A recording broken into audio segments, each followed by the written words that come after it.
Boa noite a todos, sejam todos bem-vindos. Estamos hoje aqui no Centro Espírita Joana d'Arc e estaremos hoje, nesse momento, abordando um assunto bastante interessante, que é o autoconhecimento.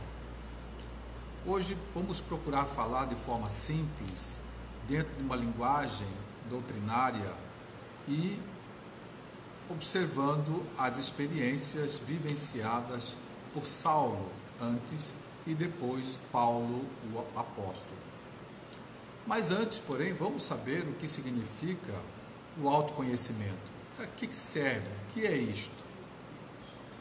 Começando pela pergunta 919, que pergunta: qual o meio prático mais eficaz que tem o homem de se melhorar nesta vida e de resistir à atração do mal? E a resposta: um sábio da antiguidade vô-lo disse: conheça-te a ti mesmo. Então, qual é esse meio prático?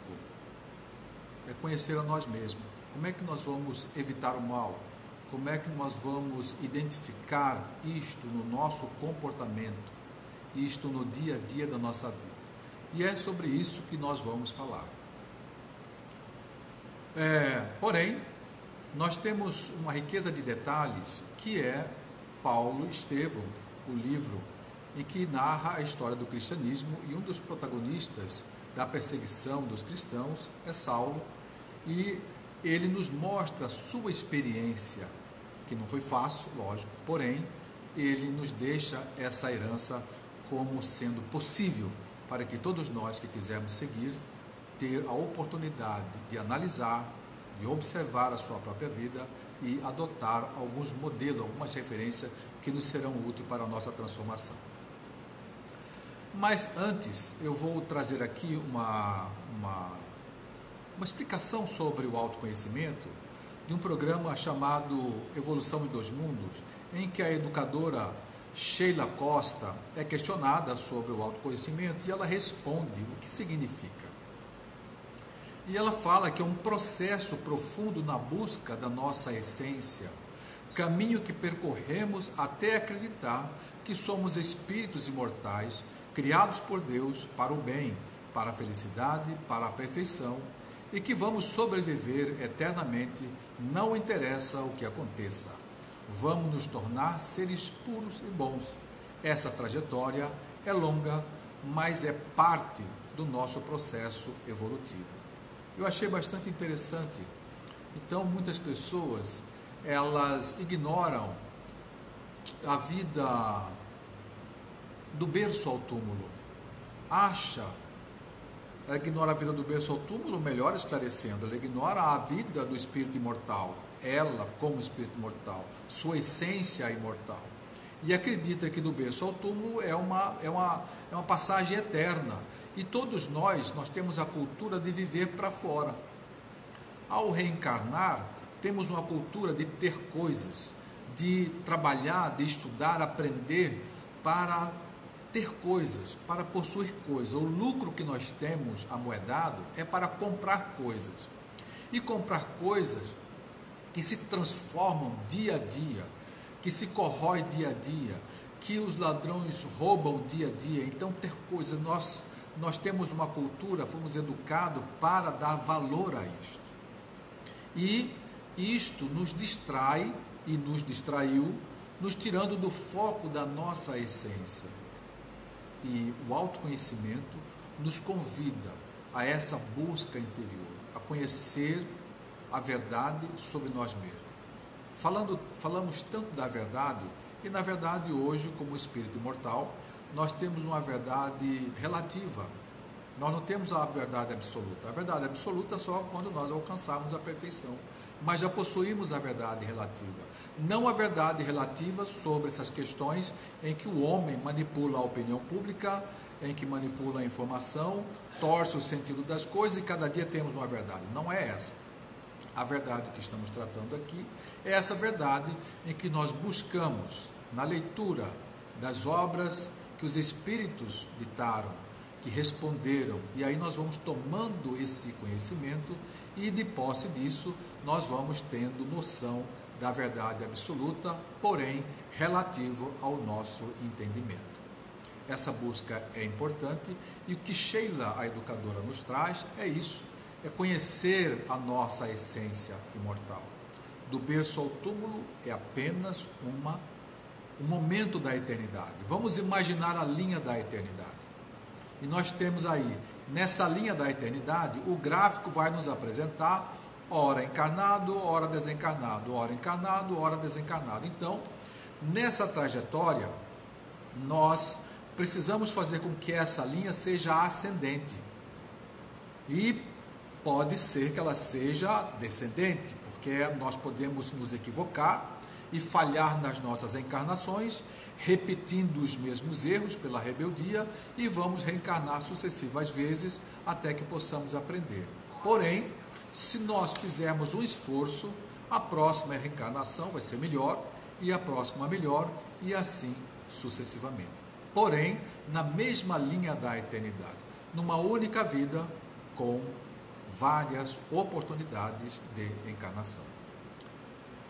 Então, resgatando aqui a nossa proposta, em que pretendemos trabalhar o exemplo de Saulo, porém temos aqui na questão 919, que acabamos de ler, temos a questão A e essa subquestão que vai ter a contribuição de Santo Agostinho, que ele também comenta que ele, no final do dia, passava revista em tudo aquilo que ele vivenciou e questionavam se ele fez corretamente, se as pessoas não tinham nada que reclamar dele.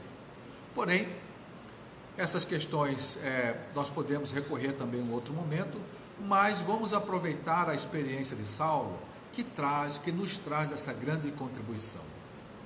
E aí, Jesus vai ao encontro do perseguidor, como faz até hoje conosco. Vem ao nosso encontro por muitos meios, nos convidando a conhecer sua proposta planetária pelo seu Evangelho de Amor. O que muitas pessoas não entendem, ou que muitas se tornam indiferentes, e com certa razão, principalmente os jovens, é porque o Jesus que é pregado hoje não é o Jesus verdadeiro. O Jesus que é falado não é o Jesus real. Tanto que é assim que ele disse que nem todos que dizem Senhor, Senhor, entrarão no reino do céu. Não acrediteis quando disserem a ti que o Cristo está aqui ou ali. O que significa isso? Ele quer nos dizer que nem todos nós falamos do Cristo real, porque não assimilamos o Cristo real. E o Cristo real, ele não é da religião. Ele não está no altar. Não obstante, o colocaram no altar. Tiraram Jesus da comunidade, do atrito, do contexto social, aonde ele vivencia suas experiências, nos mostrando o caminho certo para o comportamento no contexto de humanidade. Ele traça pelo seu esforço, pela sua renúncia, pelo seu sacrifício, demonstrando o que seria importante, o que é realmente importante para nós. Porém, as pessoas se tomaram posse de toda a sua história, de todo o seu exemplo, divinificaram o seu comportamento, tiraram ele da comunidade, da sua simplicidade, colocaram paramentos, ergueram estátuas, colocaram no altar, e Jesus, em vez de mostrar a sua experiência no atrito da vida, passou a ser adorado. Passou a ser adorado, e como se ele merecesse o sentimento de dó das pessoas, dizendo assim: coitado de Jesus, morreu na cruz por nós, salvou nossos pecados. E não é verdade. Porém, o momento não nos cabe uma reflexão mais profunda a respeito disso. Mas eu convido a todos para, quem sabe nessa pandemia, conhecer o Cristo verdadeiro, o Jesus real da história, a sua trajetória de vida, que o seu exemplo não começa aos 30 anos. Como nós vamos ver no livro Boa Nova, em que Isabel visita Maria e elas estão comentando sobre as crianças, sobre seus filhos, Jesus com aproximadamente 10 anos, João, próximo à mesma idade, e eles estão falando ali de duas crianças que, pelas suas atitudes na infância, já denotavam que havia uma percepção de um mundo diferente. A criança tinha um olhar diferente, uma percepção de coletividade diferente. Então, vamos procurar nesse momento que temos a oportunidade de nos recolher para dentro de casa e vamos nos acolher numa leitura positiva, numa leitura edificante e compreender pelo livro Paulo Estevão a história do cristianismo. Todo cristão deveria ler Paulo Estevão para conhecer melhor a vida dos cristãos, dos quais somos os herdeiros atuais. Então vamos buscar entender, primeiramente, assim, de uma forma simples, o que é o Evangelho, porque muitas pessoas não conhecem o Evangelho. Quer dizer, já torceram Jesus, né? Já não identificaram mais esse Jesus que é uma pessoa, uma alma, um espírito capaz, um espírito competente, iluminado, que é o idealizador do planeta Terra, estruturou toda essa massa que flutua no espaço infinito, na sua órbita planetária de rotação e translação, compondo no seu contexto, desde a exosfera, estratosfera, toda uma dimensão no contexto dessa bolha em que nós respiramos o oxigênio e usufruímos do meio ambiente com detalhes riquíssimos, belíssimos, composto pela química celestial, pela engenharia, pela manipulação desses trabalhadores que organizaram de maneira esplêndida um planeta autossuficiente, autorreciclável. E até resgato aqui quando as pessoas falam assim: o mundo vai acabar porque as pessoas estão transformando tudo em lixo. O mundo não acaba. Quem acaba são as sociedades.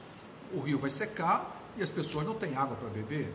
A natureza vai danificar, vai se destruir com a transformação do homem, fazendo tudo em lixo, sem fazer a reciclagem dos produtos. É lógico que nós vamos dizimar o planeta em parte, porém, ele vai ter um período de refazimento. Agora, a sociedade não consegue acompanhar o período de refazimento e ela entra em colapso, mas a natureza não.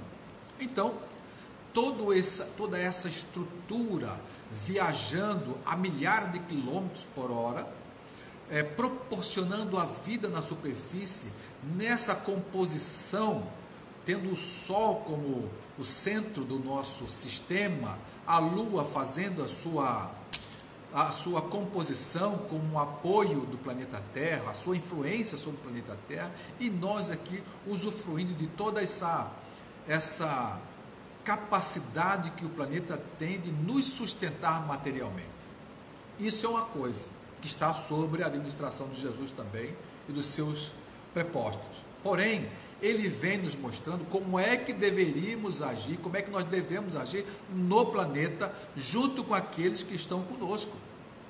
E nesse momento da contemporaneidade, essas pessoas, as quais fazem parte do meu planejamento, porque eu, antes de reencarnar, planejei qual é a comunidade nesse planeta que seria capaz de me acolher com o meu psiquismo, com a minha rebeldia, com as minhas limitações, com as minhas necessidades de evoluir. Tal comunidade, em tal país, em tal continente. Bom, eu já sei mais ou menos qual é a comunidade que vai ser importante para mim. Agora, qual família, nesse contexto de comunidade, vai me acolher para que eu possa me desenvolver, primeiro gerando um corpo que eu possa utilizar e desenvolver as minhas aptidões, a minha capacidade, a minha percepção de espírito imortal. Então, é desse Jesus que precisamos falar.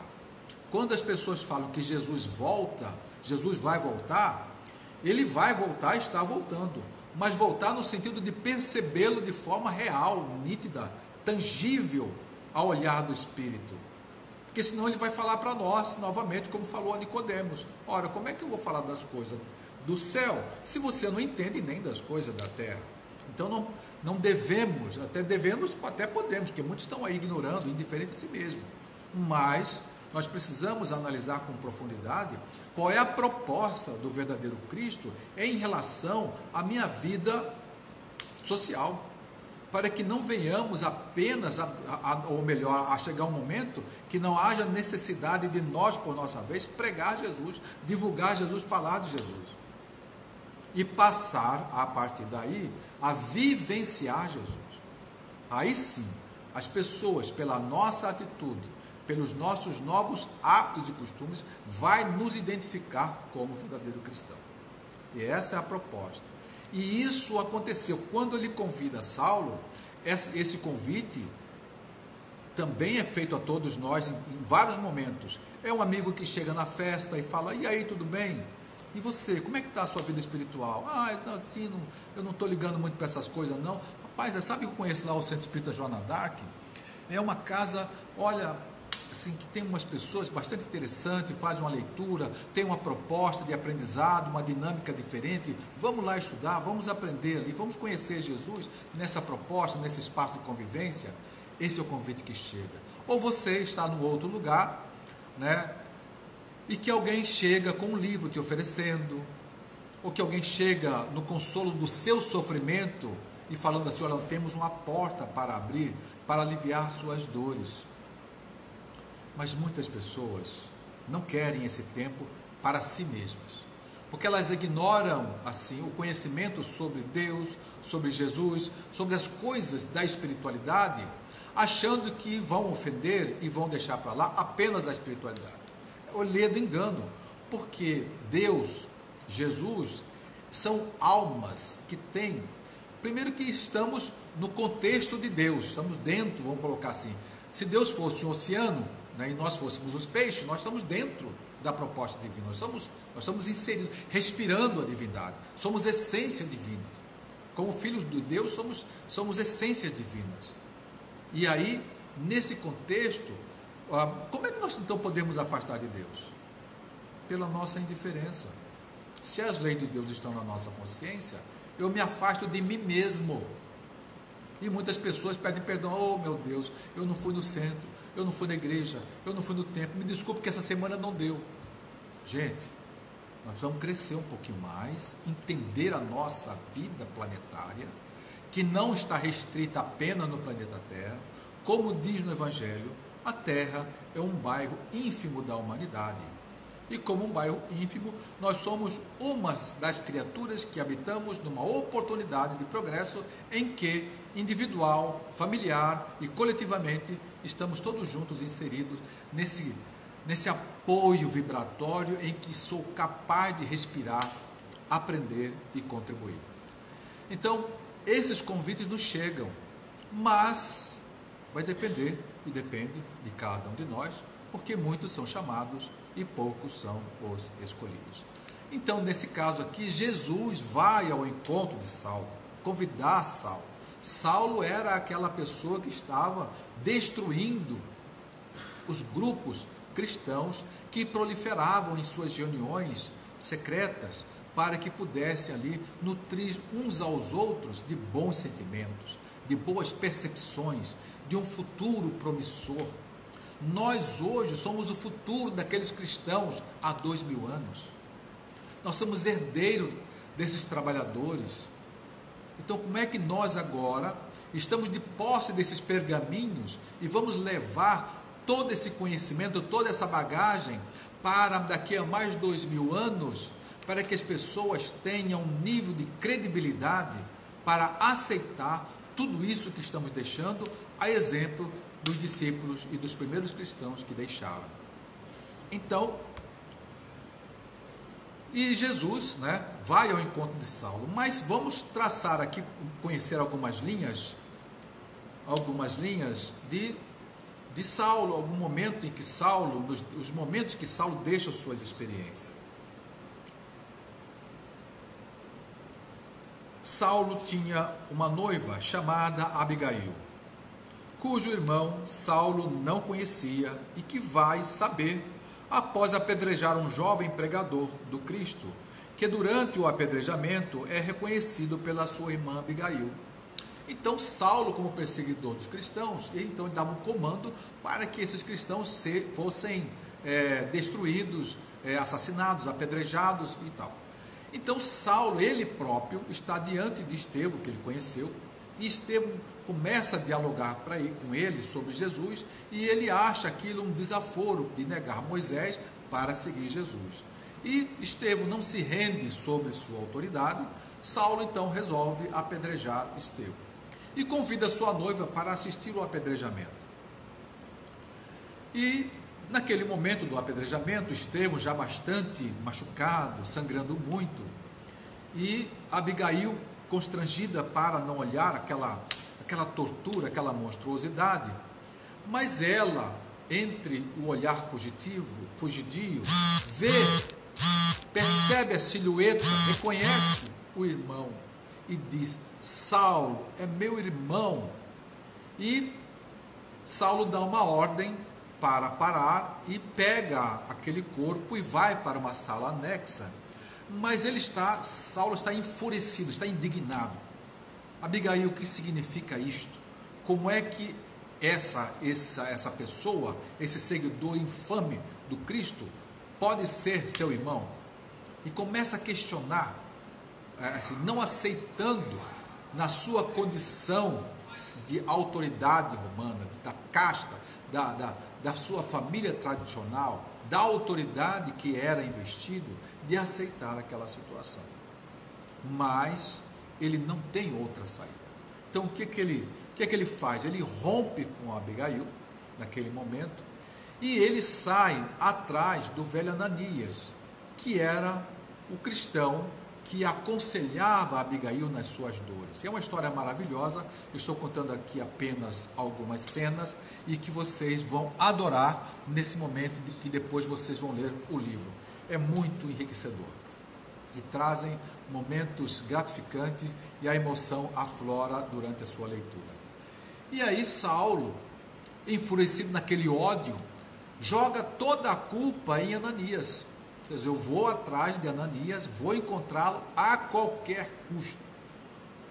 E pega 2 ajudantes, 2 guarda-costas, e sai para Damasco. E enfurecido na sua decisão intransigente, sai como se caçasse um animal, como se caçasse uma fera, o ódio presente. Assim, ele identificou a noiva amada e ele tinha uma proposta de Moisés e a noiva tinha a proposta de Jesus. Ele vai apedrejar o cristão é irmão da sua noiva. Aquela pessoa que influencia na mudança, na transformação mental da sua noiva, trazendo um momento de leveza para a sua vida, na sua doença, Saulo não vê aquilo tudo como algo benéfico, muito pelo contrário, ele vê como uma afronta, como um enfrentamento, e como tal, ele adota aquela ideia odiosa e sai para procurar Ananias a qualquer custo. Então, lá pelas tantas, num deserto escaldante, eis que, sol aproximadamente meio-dia, uma voz lhe toca ao ouvido, dizendo: Saulo, Saulo, por que me persegue? Agora, aquilo a gente fala ao ouvido porque a gente vê o nosso corpo, por onde entra o som, mas não é bem isso. Nós vamos entender agora que naquele momento Jesus fala à alma de Saulo, toca-lhe profundamente naquele momento, e ele se rende diante daquela voz doce, firme. Ele não consegue parar em pé, ele cai.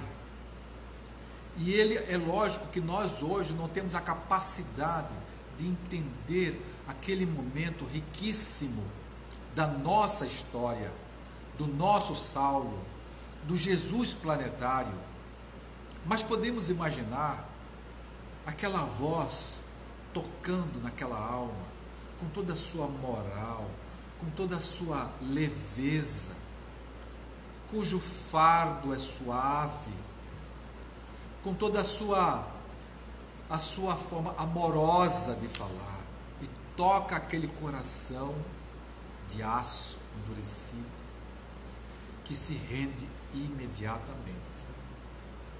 Mas é lógico, ele apenas se rende. Ele ainda não se auto-encontrou naquele momento. Ele não buscou ainda seu autoconhecimento para ver quem era o Saulo.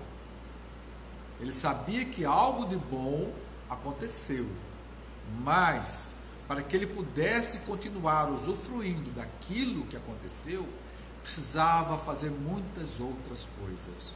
E nós vamos ver que Saulo, após a decisão a qualquer custo encontrar Ananias, né, vai e encontra Ananias, e Ananias o acolhe. E nesse diálogo que ele tem com Ananias, e assim, ele cai como duas escamas do seu olho, porque após o encontro com Jesus, ele tem uma cegueira temporária. E essa cegueira ela só vai terminar com o encontro entre ele e Ananias. Mas essa cegueira também é proposital, para que aquele momento ficasse calado no fundo da sua alma, porque aquilo, a partir dali, seria um manancial que haveria de se desdobrar em tantas outras coisas, dos quais hoje somos beneficiados, dos seus ensinamentos, de suas cartas.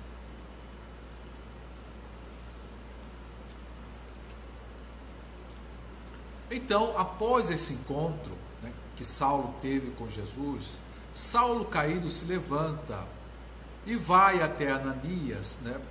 Já está ali naquele contexto da cidade, Damasco, Ananias, né? E todo o processo caminhando. Saulo estava confuso, porque ele acaba dispensando os seus guarda-costas para ficar com Ananias, e ele tinha que regressar, ele tinha que ao mesmo tempo seguir em frente nos seus propósitos. Então, porém, Ananias em Damasco, falando com ele, aconselhando Saulo resolve que ele deveria buscar um momento à parte para uma reflexão. E no contexto em que ele faz essa busca de encontrar um lugar para se isolar, porque até então, na sua transformação, a sua família, os seus pares não iriam aceitar, mas ele precisava se fortalecer para o retorno. Então, Saulo é aconselhado a ir para o deserto, e Saulo vai para o deserto. O deserto aqui é um símbolo, né? Devemos ir em profundidade dentro de nós mesmos, estar sozinho conosco mesmo, para poder identificar quem realmente somos, ao fazer essa introspecção. E o que vamos encontrar? Temos medo de ver quem somos e do que somos capazes de fazer? Vem a ideia de recusar essa proposta? Mas Saulo está nos dizendo que é possível, que é preciso encontrar o deserto dentro de si mesmo. O deserto no sentido de nudez, do seu isolamento de tudo aquilo que você carrega como cultura, de tudo aquilo que você carrega no seu contexto sociofamiliar, para ressignificar a partir do conteúdo, do novo material que você recebe. Você não vai dizer nem que sim, nem que não. Apenas você precisa fazer a introspecção para buscar a análise profunda e identificar quem realmente você é. Essas transformações, elas não são feitas de imediato. Nós estamos num processo evolutivo. Agora, o que pode ser de imediato é o start, é aquela assim, não, vou começar agora. É como se você fizesse programa, um projeto para fazer um regime, para deixar de beber, para deixar de fumar, para deixar com a droga, e você fala assim, olha, eu vou fazer, né? Uns vão adotar a redução de danos, outros vão tomar decisões firmes, vão falar, não, a partir de hoje eu sou uma pessoa diferente, não fumo mais, não vou isso, não vou aquilo. Porém, o risco é grande, e Saulo sabia do risco, ele precisava do isolamento. Muitos de nós precisamos do isolamento nas nossas decisões, porque, por exemplo, uma pessoa alcoolista, ela quer parar de beber, então ela vai fazer, bom, eu vou precisar da ajuda da minha família, sim, tudo bem, vou precisar da ajuda da família, dos amigos, mas quem bebe, bebe no contexto sociofamiliar, tem na mesa os seus afetivos, os seus afetos, e a opinião de um afeto pesa muito. Fulano, você não vai tomar um gole comigo? Fulano, você não vai beber no casamento da nossa irmã, do nosso parente? Fulano, você não vai no churrasco de fulano e vamos festejar junto com ele? E vem aqueles apelos dos nossos amores que estão junto conosco, que preparam a festa dentro da nossa casa e que enche de bebida, e nós que éramos o indesejado, aquela pessoa intransigente, sob o efeito do álcool, às vezes cometendo violência doméstica, não temos o apoio. Nós precisamos caminhar no deserto das nossas decisões. Ah, mas eu vivi muito tempo com os meus pares. A droga é muito forte e muitas pessoas querem garantir o direito de ir e vir àqueles que são escravos da droga, que vivem para atender a droga, que já escolheram entre a droga, escolheram a droga. Entre a droga e a família, escolheram a droga. Entre a sociedade e a droga, escolheram a droga. Então nós temos que ter muito cuidado, ao exemplo de Saulo, em que ele vai buscar o deserto para a sua análise profunda, e nós também fazer a mesma coisa.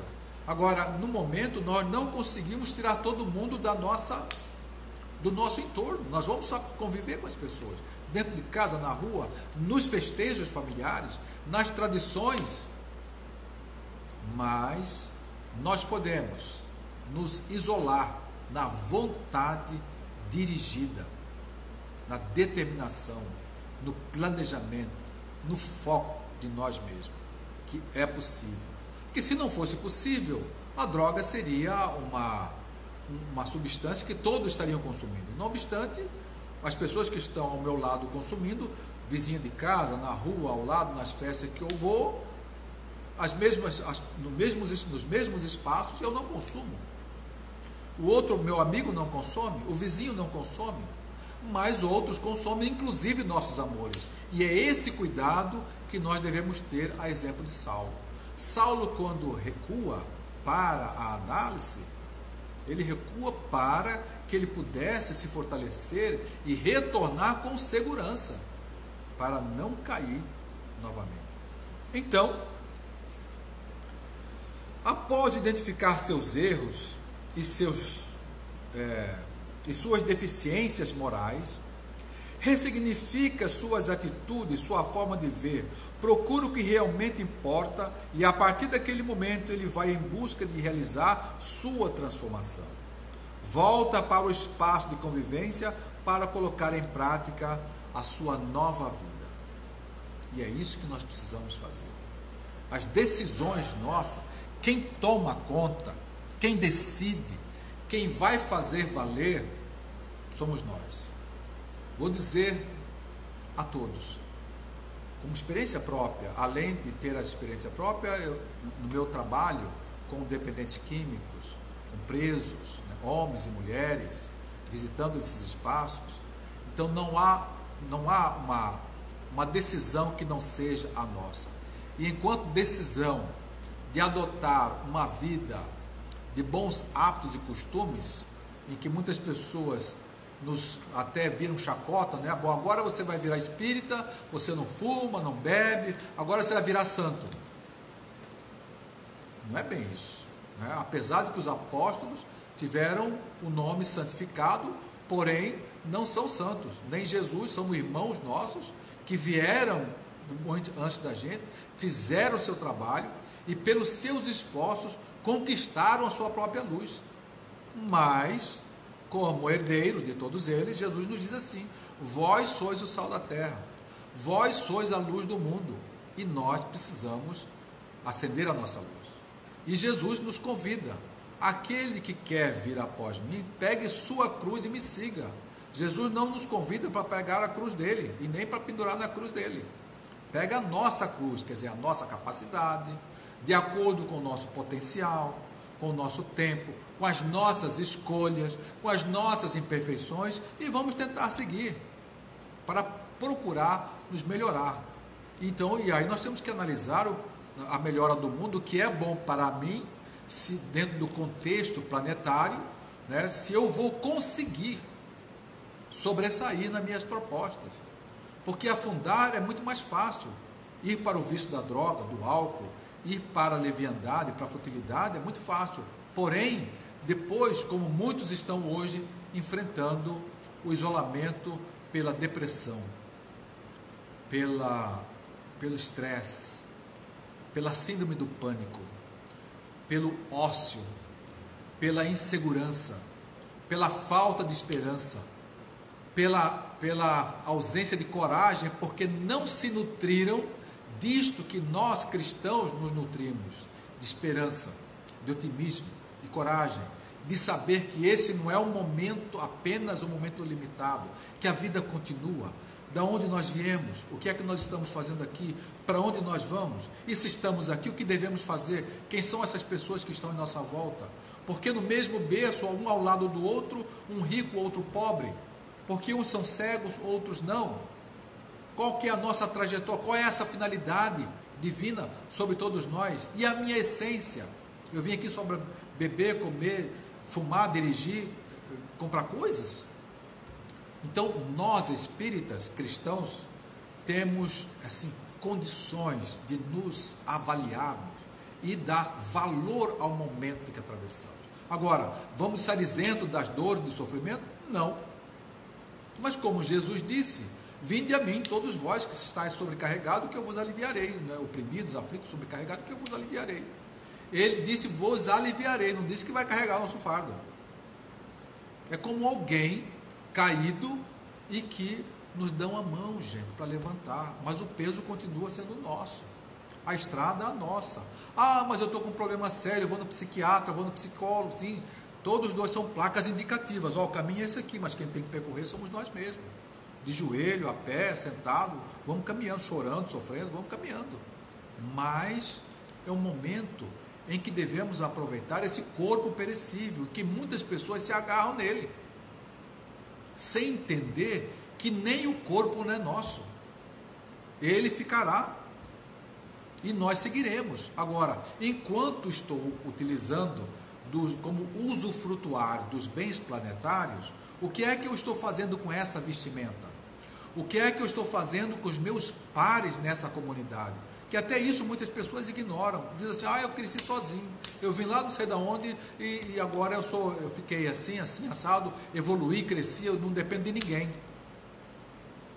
Gente, vamos imaginar quantas milhares de mãos estão entre nós nesse momento, a partir do aparelho que vocês me enxergam. Num objeto simples, um travesseiro, quantas mãos acolhem seu sono no tecido que foi costurado, na espuma ou na pena de ganso, nas plumas que ali são recheadas, no transporte, no armazenamento, quantas mãos te acolhem apenas em um travesseiro? Já paramos para agradecer os detalhes enriquecedores que se encontram em nossas vidas? Então eu preciso parar para pensar, avaliar tudo que está no meu entorno, que não é apenas para eu ver, é para que eu possa observar, entender, ressignificar diante daquilo que eu vejo, manifestar gratidão e louvar aquele que criou e me deu essa oportunidade para crescer. E infelizmente muitos não conseguem. Retornam pelo suicídio, retornam rebeldes, retornam ociosos, retornam rancorosos, sem aproveitar a oportunidade. Então nós não vamos virar santos ao nos tornarmos espíritas, mas vamos nos tornar pessoas sólidas, com segurança, com otimismo, capaz de sobreviver às adversidades que todos nós estamos expostos. Saulo nos dá esse exemplo. Quando ele se acolhe no deserto, ele acolhe na tenda de Áquila e Prisca. E quem vai ser Áquila e Prisca? Se não eram os cristãos perseguidos por ele mesmo e que fogem para o deserto para que não fossem assassinados. Mas Saulo, naquele momento, não revela que ele, Saulo, era o mesmo Saulo perseguidor dos cristãos. Ele vai revelar depois, vocês vão ver no livro. Mas, naquele momento, Saulo, na convivência com Áquila e Prisca vai falando para ele que... Porque Saulo passa a se interessar pela vida dos dois, né? Por que aquele casal jovem no deserto? Né? E Áquila também percebe pelas mãos de Saulo que aquele não era um tecelão, não era uma pessoa que estava pegando pesado. E começa a entabular. E Áquila e Prisca revelam que eles eram perseguidos, que o seu grupo foi dizimado e que sofriam tanto as perseguições. E começa a detalhar a perseguição que Saulo impunha aos cristãos. E como os seus prepostos, além da ordem, faziam aquela tortura com requinte ao sabor do próprio gosto. E Saulo passa realmente a conhecer, a se autoavaliar. Mas ele foge, agora eu vou suicidar porque eu fiz tanta besteira, agora eu vou morrer, vou suicidar, vou desistir. Não. A partir daquele momento, ele ressignifica, aceita. Eu sou essa pessoa. Eu sou orgulhoso, eu sou prepotente. E nós podemos analisar quem somos. Como é que nós podemos fazer isso?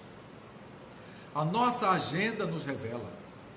Os pensamentos que povoam nossa mente nos revelam.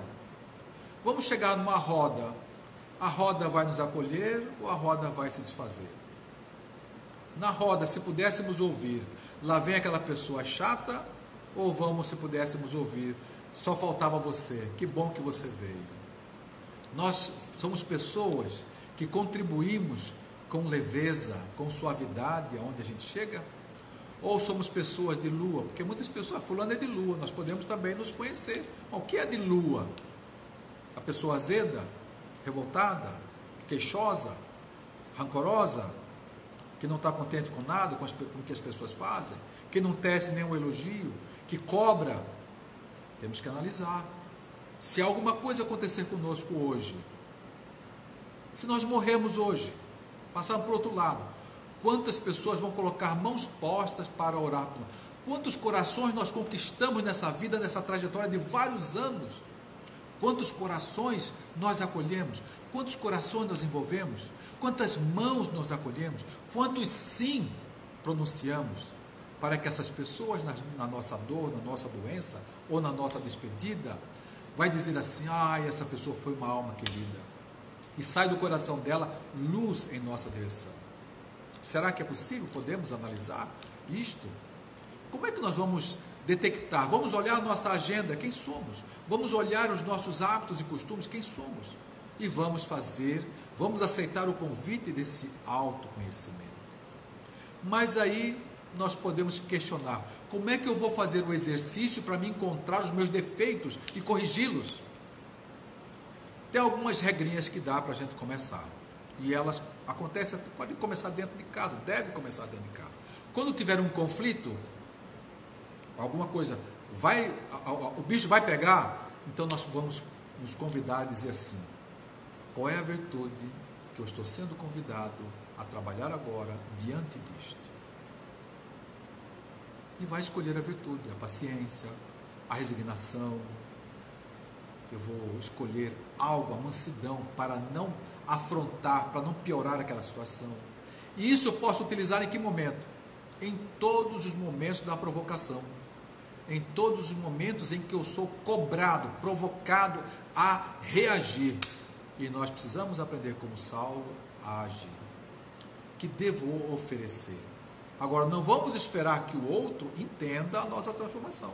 O outro vai ser o outro, com suas pedras, com sua calúnia, vai puxar o nosso tapete e nós vamos aproveitar para trabalhar as virtudes. É assim que nós vamos trabalhar as virtudes, encontrando a lei de Deus, que é a voz da consciência em nós mesmos. Nós precisamos ouvir essa voz da consciência, dialogar com essa voz da consciência, estar inserido nessa compreensão das leis que regem o universo, e que é a lei de causa e efeito. Se eu quero algo bom, eu devo promover coisas boas, eu devo agir de forma em que o efeito, né, produza uma resposta positiva, benéfica. E aí eu vou me tornando, no mundo das relações, uma pessoa suave e leve. E com tudo aquilo que eu faço, trazer contentamento. A pessoa que faz por obrigação, ela faz com cansaço, ela faz com apatia, com empáfia. E isso não promove ninguém. É preciso trazer Saulo, que se transforma no grande apóstolo, pregador Paulo, e que sai nos demonstrando, como vocês verão no livro, a sua peregrinação, mostrando o caminho para que todos aqueles que quiserem fazer sua autotransformação, dizendo que é possível. A sua luz está aí. Acenda ela, faça a sua parte, se auto-ilumine, se auto-avalie, faça seu autoconhecimento. Boa noite a todos. É um momento que agradecemos, em nome da Casa Espírita Joana d'Arc, a oportunidade de estar falando e vocês nos ouvindo. Muito obrigado.